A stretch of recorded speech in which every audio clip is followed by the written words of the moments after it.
Operation rising line அப்படிங்கிறது ஹிஸ்ட்ரியில் பேசப்படக்கூடிய ஒரு ஆப்ரேஷனாக இருக்கும்.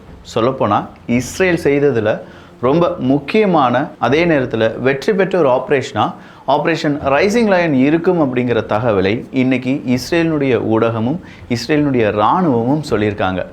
ஐடிஎஃப் வெளியிட்டிருக்கக்கூடிய அந்த வீடியோவில் என்டையர் ரைசிங் லயன் அப்படிங்கிற அந்த ஆப்ரேஷனில் என்னென்ன நடந்துச்சு, எத்தனை பேரை கொன்னாங்க, அதில் அதிமுக்கியமான நபர்கள் யார், ஈரானை எத்தனை வருடம் பின்னோக்கி கொண்டு போயிருக்காங்க அப்படிங்கிற கம்ப்ளீட் டீட்டெயில்ஸை வீடியோ வடிவில் வெளியிட்டிருக்காங்க. ஸோ இந்த மாதிரியான ஒரு டீட்டெயில்ஸ் ஐடிஎஃப் பக்கம் இருந்து வரும்போது, அதாவது இஸ்ரேல் டிஃபென்ஸ் ஃபோர்ஸ் பக்கம் இருந்து வரும்போது, ஈரான் நேற்றே அவங்களுடைய வெற்றி கொண்டாட்டத்தை எல்லாமே முடிச்சிட்டாங்க. இது பெரிய வெற்றி, ஈரானுக்கான வெற்றி அப்படிங்கிறது தான். ஸோ ஈரான் வெற்றி கொண்டாட்டம், இஸ்ரேல் இது எங்களுடைய வெற்றி அப்படின்னு சொல்லிட்டு இருக்காங்க. யாருடைய வெற்றி அப்படிங்கிறத விட அடுத்ததாக என்ன நடக்க போகுது அப்படிங்கிறதுல பெரிய ஒரு எதிர்பார்ப்புடன் மிடில் ஈஸ்ட் நாடுகள் இருக்காங்க. ஈரான் பின்னோக்கி போனதற்கு காரணம் 17 வருஷத்துக்கு முன்னாடி இருக்கக்கூடிய ஒரு மேப் அப்படின்னு சொல்லப்படுது. அதனுடைய காரணம் என்ன, ரஷ்யா உக்ரைன் போரில் என்ன அப்டேட் நடந்திருக்கு, இப்படின்னு சொல்கிற பல டீட்டெயில்ஸை தான் இந்த ஒரு பதிவு வழியாக பார்க்க போகிறோம். எல்லாத்தையும் பார்த்துடலாமா?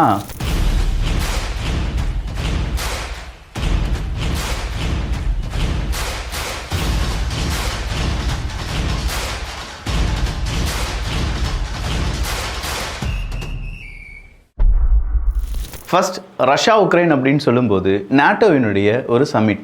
சரி, இந்த நேட்டோ தீர்மானத்தில் ரொம்ப முக்கியமான தீர்மானமாக இருந்தது எது அப்படின்னு பார்த்தீங்கன்னா, அவங்களுடைய ஜிடிபியில் அட்லீஸ்ட் 5% அப்படிங்கிறது டிஃபென்ஸுக்காக ஒதுக்க வேண்டும் அப்படிங்கிறது.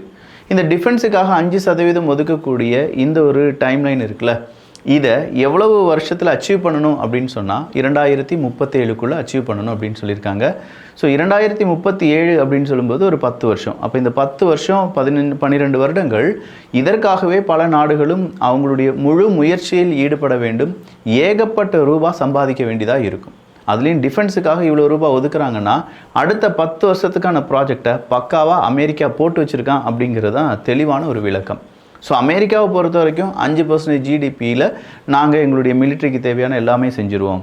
ஆனால் ஜெர்மனி மாதிரியான நாடுகள் ஆல்ரெடி 2% கொடுக்கறதுக்கே, இல்லாட்டி அவங்களுடைய ஜிடிபியிலேருந்து மிலிட்ரிக்காக 2% அந்த ஜிடிபியை ஒதுக்குறதுக்கே ரொம்ப கஷ்டப்பட்டுட்டு இருக்கிற நேரத்தில் மீதம் இருக்கும் நாட்டு நாடுகள் என்ன செய்வாங்க அப்படிங்கிறது ஒரு பெரும் கேள்வி. நேட்டோவுக்கு எதிராக இருந்தவர் தான் டொனால்டு ட்ரம்ப் அவர்கள். நமக்கு நல்லாவே தெரியும். நேட்டோவுக்கு எதிராக, நேட்டோவை அழித்து விடுவார் அப்படின்னு சொல்லி தான் டொனால்டு ட்ரம்ப் அவர்களுக்கு எதிராக நேட்டோ நாடுகள் அவங்களுடைய பிரச்சாரத்தை எல்லாமே செஞ்சாங்க. ஒரு கட்டத்தில் ட்ரம்ப் ப்ரூஃப் அப்படிங்கிற ஒரு பெரிய ஸ்கீமை உருவாக்கியிருந்தாங்க. அந்த ட்ரம்ப் ப்ரூஃப் அப்படின்னா, நேட்டோவை ட்ரம்ப் அவர்கள் எதிர்க்கும் போது, நேட்டோவை கைவிடும் போது, ட்ரம்ப் அவர்கள் இல்லாமல், அமெரிக்கா இல்லாமல் நேட்டோ எப்படி செயல்படும் அப்படிங்கிறது தான் ட்ரம்ப் ப்ரூஃப் பாலிசி. இது எல்லாத்தையுமே ரெடி பண்ணி வச்சுருந்தாங்க 2024 டிசம்பர் வரை.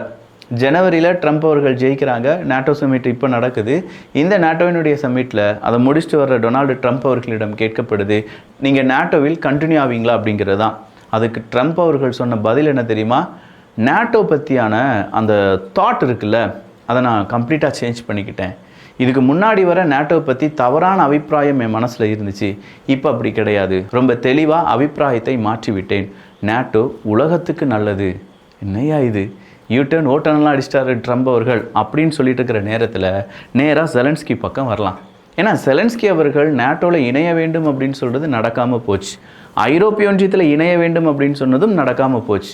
அப்போது நேட்டோ சமிட்டில் இந்த உக்ரைனுக்காக, செலன்ஸ்கியாவுக்காக அவங்களுடைய ஸ்டேட்மெண்ட்டில் ஏதாவது வார்த்தைகள் இருந்ததா அப்படின்னு கேட்டால் எதுவுமே கிடையாது. உக்ரைன் பற்றியோ, உக்ரைனுடைய இர்ரிவர்சிபிள் பிளானை பற்றியோ, நேட்டோவில் உக்ரைனை இணைப்பதை பற்றியோ எந்த ஸ்டேட்மெண்ட்டையும் இல்லாமல் தான் இந்த நேட்டோ சமிட் அப்படிங்கிறது முடிஞ்சிருக்கு.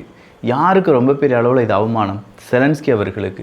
எப்போ பாரு நேட்டோ நேட்டோ நேட்டோன்னு சுற்றிட்டு இருந்தவர் திடீர்னு பார்த்தா நேட்டோ எனக்கு உதவியே செய்யாது அப்படிங்கிற அந்த ஒரு ரியாலிட்டியை இன்னும் அக்செப்ட் பண்ண முடியாமல் இருக்கார். அடுத்ததாக செலன்ஸ்கி அவர்கள் சொல்கிற வார்த்தை என்ன, ஒரு கேப், எங்களுக்கு நீங்கள் கொடுக்கக்கூடிய அந்த ஃபண்ட் அப்படின்னு சொல்லக்கூடிய அந்த வாக்குறுதிக்கும் எனக்கு கிடைக்கக்கூடியதுக்கும். ஒருத்தவங்க சொல்கிறாங்க, நான் உனக்கு ஒரு 12 மில்லியன் அமெரிக்க டாலர் தரேனே, ஆனால் கிடைப்பது ஒரு 6 மாதத்துக்கு பிறகு 2 மில்லியன் ஆகிருக்கும். ஸோ இந்த மாதிரியான கேப்பும் அந்த ஃபண்டில் வரக்கூடிய கேப், 12 மில்லியன்கிறது 2 மில்லியன் தான் கொடுக்குறாங்க, அதுவும் 6 மாதத்துக்கு பிறகு தான் கொடுக்குறாங்க. அப்போ கால தாமதமும் ஏற்படுகிறது, அது ஒரு கேப் விழுது, ஃபண்ட்லேயும் ஒரு கேப் விழுது. இந்த கேப் தான் எங்களுடைய தோல்விக்கு காரணமாக இருக்குது அப்படின்னு சொல்லி ஜெலன்ஸ்கி அவர்கள் ரொம்ப பச்சையாக ஒரு உண்மையை தூக்கி சொல்கிறார். இந்த கேப் இல்லைன்னா நாங்கள் தெளிவாக முடிவுகளை எடுப்போம், தெளிவாக திட்டமிடுவோம், திட்டமிடுதலும் முடிவுகளை எடுக்கும் போதும் ஆஸ் யூஷுவல் எல்லாமே நல்லபடியாக நடந்துடும். இது இரண்டுமே இல்லாததுனால தான் எங்களால் எதுவுமே அச்சீவ் பண்ண முடியலை அப்படின்னு சொல்லி ஜெலன்ஸ்கி அவர்கள் சொல்லியிருப்பது நாட்டோ நாடுகளையே அவமானப்படுத்தும் அளவுக்கு அவருடைய கருத்து இருந்ததாக சொல்லப்படுது. என்னப்பா சொல்கிற வார்த்தையை அவங்களுக்கு செஞ்சு கொடுக்க மாட்டிங்களா அப்படின்னு சொல்லி சொல்லுவாங்கள்ல, நம்ம ஊர்லலாம் வாக்குறுதியை காப்பாற்ற வேண்டாமா அப்படின்னு சொல்லக்கூடிய அந்த டைலாகெல்லாம் அந்த பக்கமாக இருக்கக்கூடிய மேற்குலக நாடுகளை பார்த்து ஜெலன்ஸ்கி அவர்கள் இப்போது கேட்டிருக்கிறார். சரி, அப்போ ரஷ்யா ஈரானுக்கு அணு ஆயுதங்களை கொடுத்துருவாங்களா? ரஷ்யா உக்ரைன் போருக்கு பிறகு ரஷ்யா அணு ஆயுதங்களை கொடுக்கும் அப்படின்னு சொல்லியிருக்காங்களே, உண்மையா? இந்த கேள்வியை நேரடியாக புட்டின் அவர்கள்ட்டே கேட்குறாங்க. அப்போ புட்டின் அவர்கள் சொல்கிறாங்க, ரஷ்யா அணு ஆயுதம் கொடுக்கும் அப்படின்னு சொல்லி யார் சொன்னா? ரஷ்யா இப்போ அணு ஆயுதத்தை ஈரானுக்கு கொடுக்க வேண்டிய தேவை என்ன? அதை அவங்களே உருவாக்கி கொள்வார்கள், அவங்களுக்கு அதுக்கான கேப்பபிலிட்டி இருக்குது அப்படின்னு சொல்லி மறுபடியும் ஒரு ட்விஸ்ட்டை தூக்கி போட்டிருக்காரு புட்டின் அவர்கள். அப்போது ஈரானுக்கு கேப்பபிலிட்டி இருக்குது அப்படின்னா ஃபோர்டோ நியூக்ளியர் ஃபெசிலிட்டியில் பெரிய அட்டாக்கை நடத்தினாங்க அமெரிக்கா, அடுத்த நாளே மிகப்பெரிய அட்டாக்கை நடத்தினாங்க இஸ்ரேல். இந்த 2 அட்டாக்லேயும் இந்த ஃபோர்டோ நியூக்ளியர் ஃபெசிலிட்டி அப்படிங்கிறது கம்ப்ளீட்டாக டெஸ்ட்ராய் ஆயிருச்சு அப்படின்னு சொன்னார் டொனால்டு ட்ரம்ப் அவர்கள். இல்லை அது வந்து கம்ப்ளீட்டாக டெஸ்ட்ராய் ஆகலை, எங்ககிட்ட அதுக்கான கேப்பபிலிட்டி இருக்குது, நாங்கள் அதை எம்டி பண்ணிட்டோம் அப்படின்னு சொன்னாங்க ஈரான். இன்றைக்கி இஸ்ரேல் சொல்லியிருக்காங்க, ஈரானால் இனியும் அணு ஆயுதத்தை உருவாக்க முடியும், அதற்கான எல்லா சூட்சமத்தையும் அவங்க வச்சுருக்காங்க. என்றைக்கு அது ரொம்ப பெருசாக மாறுதோ, என்றைக்கு அவங்களால யுரேனியம் என்ரிச்மெண்ட் அப்படிங்கிறது இந்த வெப்பன் கிரேட் அளவுக்கு உயர்த்த முடிகிறதோ, அன்னைக்கு மறுபடியும் இஸ்ரேல் இதற்கான பதிலை தரும் அப்படின்னு சொல்லி ஈரானை நாங்கள் கண்காணிப்போம், ஈரானுடைய அணு ஆயுதத்தை, அவங்களுடைய ரிசர்ச் அண்ட் டெவலப்மெண்ட்டை, அவங்களுடைய ஃபெசிலிட்டியை, இது எல்லாத்தையுமே நாங்கள் என்ன செஞ்சிட்ருப்போம், ரொட்டீனாக மானிட்டர் பண்ணிக்கிட்டே இருப்போம் அப்படின்னு சொல்கிறதுல மாற்று கருத்தே இல்லாமல் பதில் சொல்லியிருக்காங்க இஸ்ரேல். சரி, அப்போ இஸ்ரேல் ஈரான் இந்த பிரச்சனையில் அடுத்த கட்டத்தை நோக்கி சீனா இல்லாட்டி வடகொரியா போன்ற நாடுகள் எதுவுமே சொல்லலையான்னு கேட்டால், தென்சீன கடலில் ஏற்பட்டிருக்கக்கூடிய ஒரு பெரும் பிரச்சனை இருக்குது. அதில் சீனா தனியாக நிறுத்தப்பட்டதும் பிற நாடுகள், பிலிப்பைன்ஸாக இருக்கட்டும், இந்தோனேஷியா இருக்கட்டும், மலேசியாவாக இருக்கட்டும், இவங்க எல்லாமே சீனாவுக்கு எதிராக அவங்களுடைய நிலைப்பாட்டை உயர்த்தி வரும்போது இன்றைக்கி சீனா நேவிக்கான ஒரு பெரிய லைவ் ட்ரில்லை ஏற்படுத்துகிறாங்க.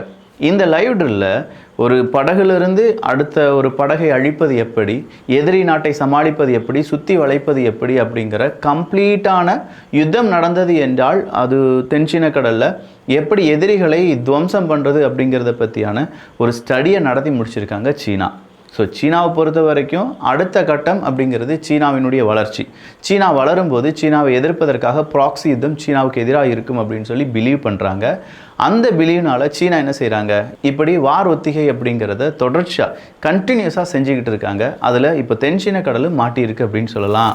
சரிப்பா, யூரோப்புக்குள்ளே அமெரிக்காவினுடைய படை அப்படிங்கிறது இருக்குது, அதை குறைப்பதற்கான இல்லாட்டி அதிகப்படுத்துவதற்கான ஏதாவது சான்ஸ் இருக்கா அப்படிங்கிற ஒரு கேள்வி கேட்கப்படுது. அதற்கு அமெரிக்கா பதில் சொல்லியிருக்காங்க, யூரோப்பில் இருக்கக்கூடிய யூஎஸ் ட்ரூப்ஸ் அப்படிங்கிறத நாங்கள் இன்க்ரீஸ் பண்ண போகிறது கிடையாது, அப்படியே தான் வச்சுருக்க போகிறோம். ஒருவேளை யூரோப்புக்கு ஒரு புரிதல் ஏற்பட்டு எங்களுக்கு கூடுதலான நபர்கள் வேண்டும், இராணுவம் வேண்டும், பக்கபலமான ஒரு இராணுவம் வேணும் அப்படின்னு சொல்லி அவங்க இந்த சேலஞ்ச் அக்செப்ட் பண்ணி அதற்கான வருமானத்தை எல்லாம் எங்களுக்கு தர்றதா இருந்தால் நாங்கள் கூடுதலாக என்ன செய்கிறோம், எங்களுடைய ட்ரூப்ஸ் அங்கே அனுப்பி வைக்கிறோம். அதுவரையிலும் இப்போ இருக்கிற மாதிரி தான் யூரோப் முழுவதுமாக எங்களுடைய இராணுவம் நிற்கும் அப்படின்னு சொல்கிற தகவலை வெளியில் விட்டுருக்காங்க. ஸோ யூரோப்பில் அமெரிக்காவினுடைய இராணுவ வீரர்கள் நிற்கிறார்கள் அப்படிங்கிறது தெரியும். ஆனால் அதே ஐரோப்பிய ஒன்றியம் அப்படிங்கிறதுல உக்ரைன் சேர்க்கப்பட வேண்டும் அப்படின்னு சொன்னாங்களே, அதற்கு எதிர்ப்புகள் இப்போதும் இருக்கான்னு கேட்டால் இருக்குது. ஹங்கேரி மாதிரியான நாடுகள் இப்போதும் ஐரோப்பிய ஒன்றியத்துக்குள்ளே உக்ரைன் தேவையில்லை அப்படின்னு சொல்லிட்டாங்க. அப்படின்னா மோல்டோவா அப்படிங்கிற ஒரு குட்டி நாடு இருக்குல்ல, அதுக்குள்ளே ஒரு டிரான்ஸ்னிஸ்டீரியா அப்படிங்கிற ஒரு இடம் இருக்குது, அதை வச்சு தான் ரஷ்யா பெரிய அளவில் கேம் ப்ளே பண்ணிகிட்ருக்காங்க. இது எல்லாத்தையுமே நாம் வியூகத்தில் பார்த்துருக்கோம். அப்படிப்பட்ட மோல்டோவா ஐரோப்பிய ஒன்றியத்தில் நானும் ஒரு அங்கமாக வேண்டும் அப்படிங்கிற ஒரு அப்ளிகேஷனை கொடுத்துருக்காங்க. அந்த அப்ளிகேஷனை ரிவ்யூ பண்ண ஐரோப்பிய ஒன்றியம் அதை ரொம்ப நாள் தள்ளி போட்டு இப்போ கடைசியாக ஒரு டெட்லைன் அப்படிங்கிறத கொடுத்துருக்காங்க, இந்த ஜூலை மாதம். அப்போ ஜூலை மாதத்தில் மோல்டோவா ஐரோப்பிய ஒன்றியத்துக்குள்ளே வருமா, சேர்க்கிறதுனால என்ன பிரச்சனைகள் இருக்குது, யார் ஆதரவாக இருக்கீங்க, யார் எதிராக இருக்கீங்க, இது எல்லாத்தையுமே கேட்டு தெரிந்து கொள்வார்கள் அப்படின்னு சொல்கிற ஒரு தகவல் வெளியாகி இருக்கிறது. ஸோ நமக்கு தெரிஞ்ச வகையில் மோல்டோவாவில் அடுத்த சிக்கல் அப்படிங்கிறத நம்ம எதிர்பார்க்கலாம். ஆனால் அதுக்கு முன்னாடியே மோல்டோவா என்ன செஞ்சிட்டாங்கன்னா, எப்படியாவது ரஷ்யாவுக்குள்ள அந்த பிரிவினையை பேசக்கூடிய சில நபர்களை உருவாக்கிவிட வேண்டும் அப்படிங்கிற முழு ஒரு உத்வேகத்துடன் களம் இறங்கியிருக்கிறார்கள். மோல்டோவாவில் இன்னைக்கு எஃப்எஸ்பி, ரஷ்யாவினுடைய உளவு பிரிவு, மோல்டோவாவினுடைய சீக்ரெட் ஏஜென்ட்ஸை அரெஸ்ட் பண்ணுறாங்க. எஸ்ஐபி அப்படின்னு சொல்லுவாங்க. இந்த எஸ்ஐபி யூனிட்டை சார்ந்த நபர்களை அரெஸ்ட் செய்யும்போது அவங்கக்கிட்ட பல விசாரணை செய்யப்படும் போது தான் ரஷ்யாவுக்கு ஒரு விஷயம் புரியுது. ஓகே, நம்ம நாட்டுக்குள்ளேயே மோல்டோவாவினுடைய ரகசிய ஏஜென்ட்ஸ் உள்ளே வந்திருக்காங்க, நம்ம நாட்டில் இருக்கக்கூடிய பிரிவினை பேசக்கூடிய நபர்களுக்கு இவங்க ஆதரவாக இருக்காங்க, இதை நம்ம என்ன செய்யணும், எப்படியாவது தடுத்து நிறுத்த வேண்டும் அப்படிங்கிற ஒரு குறிக்கோளுடன் ரஷ்யாவும் இப்போது இந்த பிரச்சனையை எதிர்நோக்கி இருக்கிறார்கள். சரி, நான் முதல்ல இந்த இன்ட்ரோவில் சொல்லியிருந்தேனே, ஒரு 17 வருடத்திற்கு முன்னாடி இருந்த மேப்னால தான் ஃபோர்டோ அப்படிங்கிற நியூக்ளியர் ஃபெசிலிட்டி மேலே அமெரிக்கா தாக்குதலை நடத்தியிருந்தாங்க அப்படின்னு சொல்லி. அது உண்மையான்னு கேட்டால் எஸ், உண்மைதான். 2011, 2022, 2009 இந்த 3 இமேஜ், சேட்டலைட் இமேஜ் உங்களுடைய பார்வைக்காக நானும் இங்கே தந்துடுறேன், இல்லை நம்ம குரூப்பில் நான் ஷேர் பண்ணிடுறேன், வாட்ஸ்அப் குரூப்பில். இந்த சேட்டலைட் இமேஜஸை கம்பேர் பண்ணி தான் இவங்க என்ன செஞ்சுருக்காங்க, இஸ்ரேல் இந்த இடத்துல நியூக்ளியர் ஃபெசிலிட்டி இருக்குது, அதுக்கான டெவலப்மெண்ட் இப்படி இருக்க வாய்ப்புகள் இருக்குது அப்படின்னு சொல்லி ஒரு ப்ளூ பிரிண்ட் எல்லாம் தயாரிச்சிருக்காங்க. அதுக்குள்ளேயே அவங்களுடைய மொசாட் ஏஜென்ட்டையும் உள்ளே அனுப்பியிருக்காங்க.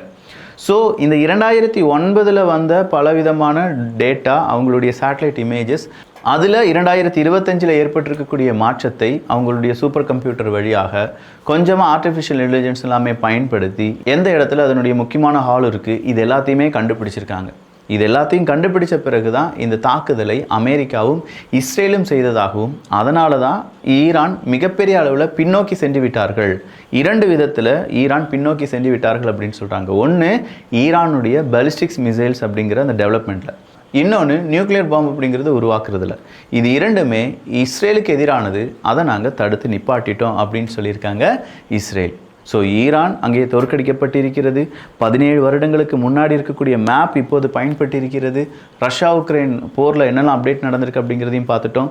இனி கண்டினியூஸான இதே மாதிரி குட்டி குட்டி அப்டேட்ஸ்லேருந்து பெரிய அப்டேட்ஸ் வர வியூகத்தில் வரும். நம்முடைய டெடிகேட்டடான ஃபேஸ்புக் பேஜ் இருக்குது, அந்த பேஜையும் ஃபாலோ பண்ணிக்கோங்க. முடிஞ்சால் ஃபேஸ்புக் பேஜை சப்ஸ்கிரைப் பண்ணிக்கோங்க. நல்லதை பகிர்ந்து நல்ல சமுதாயத்தை உருவாக்குவோம். நன்றி, வணக்கம்.